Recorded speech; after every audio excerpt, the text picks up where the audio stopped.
Hi there, I'm Andy Anderson. I play bass with the Lyric Opera of Chicago.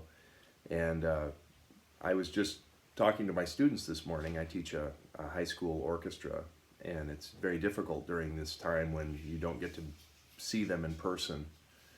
And I was talking to them about the value of music during a time of crisis like this.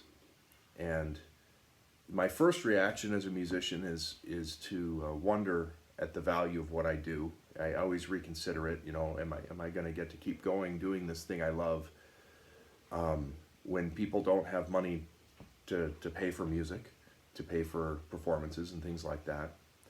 But one of the things I have noticed is on social media you see an explosion of people producing content, and a lot of it is concertos and a lot of it is really impressive skill on their instrument.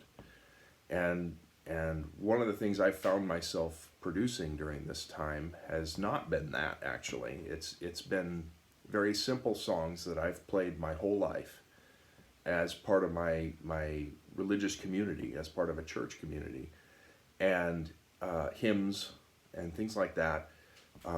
Today I'm dressed up to go play a graveside service for a member of my church.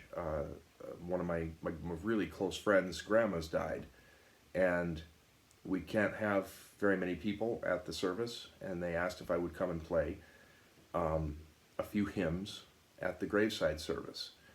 And when I was talking to my students this morning, I was talking about what a blessing it is as a musician to be able to communicate, to comfort people in without words. You know, you're playing songs that they know, songs that they know the words to, and it ministers to them in a way that no words I could say ever could. And I'm very thankful for the opportunity to use the gifts I use at the opera all the time in this way and during this time. It gives a great deal of meaning to the work I've done learning how to play this instrument. Perhaps not an instrument you think of as a solo instrument or as an instrument that you might think of to have played at a graveside service, but it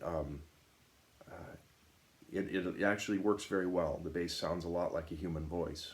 I hope it gives you a new perspective on the other side of music, not just the high art music, but also the communicative, healing nature that music can have when people are suffering.